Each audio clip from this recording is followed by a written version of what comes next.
Sleeping Beauty. Adapted by Michael Teitelbaum. Illustrated by Sue DeSico.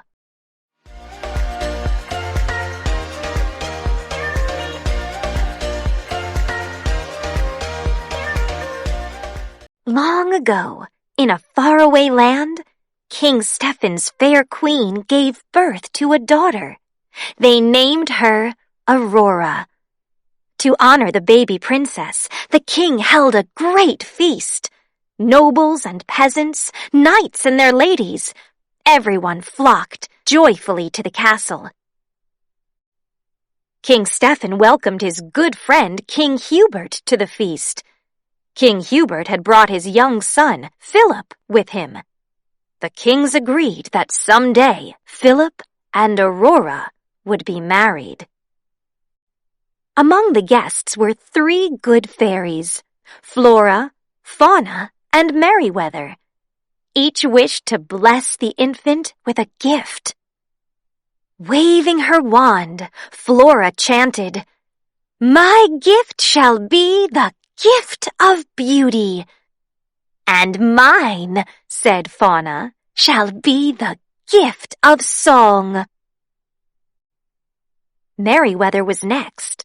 But before she could speak, the castle doors flew open. Lightning flashed, thunder rumbled.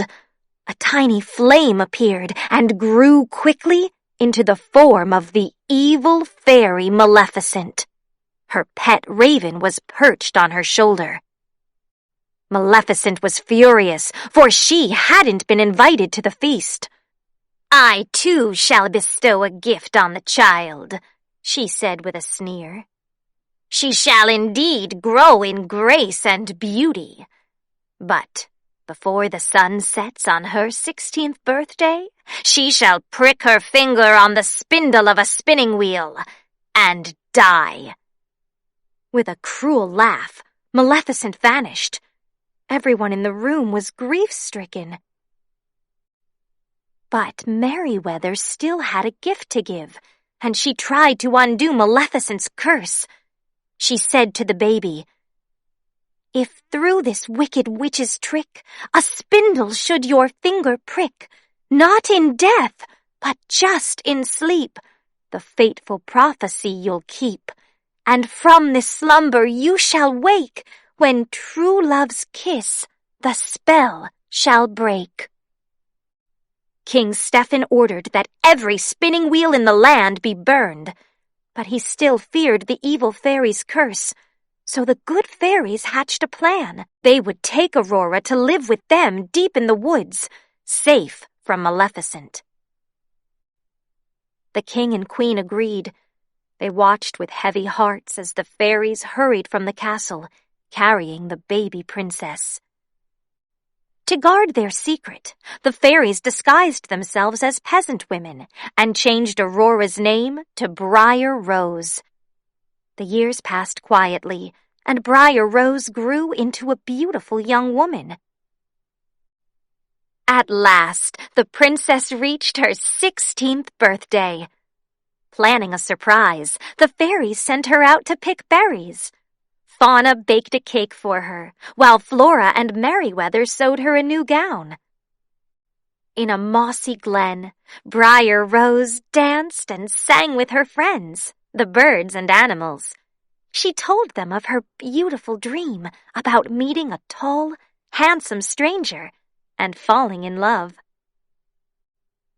A handsome young man came riding by.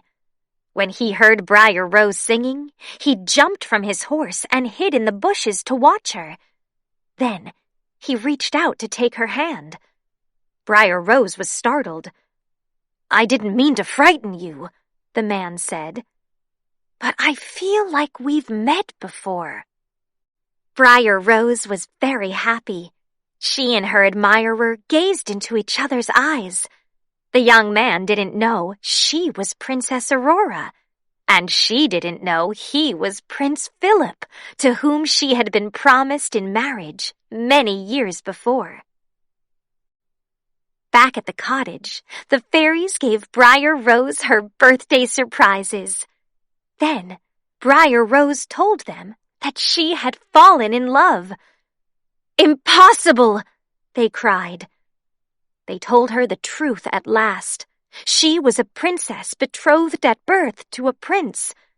Now it was time for her to return home. So poor Aurora was led away, longing for her handsome stranger. Maleficent's raven, perched on the chimney of the cottage, had heard everything. It flew off to warn Maleficent that the princess was finally returning. Maleficent sped to the castle. There, using her evil powers, she lured Aurora to a high tower. In the tiny room, a spinning wheel suddenly appeared. "Touch the spindle," hissed Maleficent. "Touch it, I say!" The three good fairies rushed to the rescue, but they were too late. Aurora had touched the sharp spindle and instantly fallen into a deep sleep. Maleficent's cruel curse had come true. With a harsh laugh, the evil fairy vanished. The fairies wept. "Poor King Stephen and the Queen," said Fauna. "They'll be heartbroken when they find out," said Merryweather. "They're not going to," said Flora. "We'll put them all to sleep until the princess awakens." So the three fairies flew back and forth, casting a dreamlike spell over everyone in the castle. Meanwhile, Maleficent had captured Philip and chained him up in her dungeon. But the good fairies had other plans for him.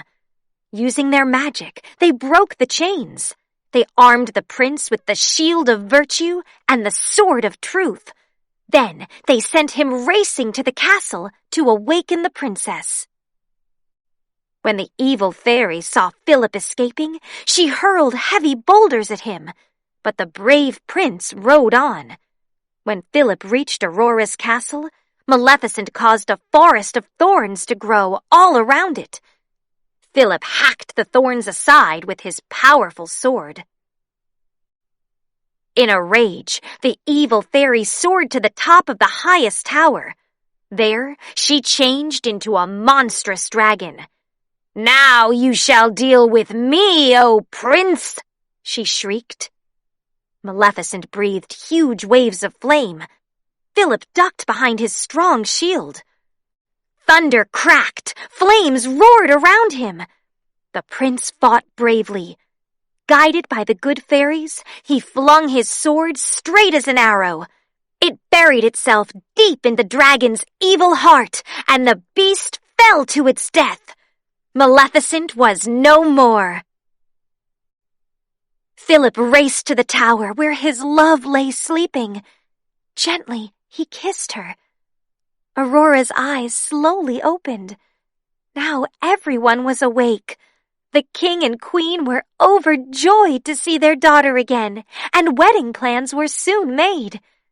The good fairies were blissful too. It had all ended the way it should. Happily ever after.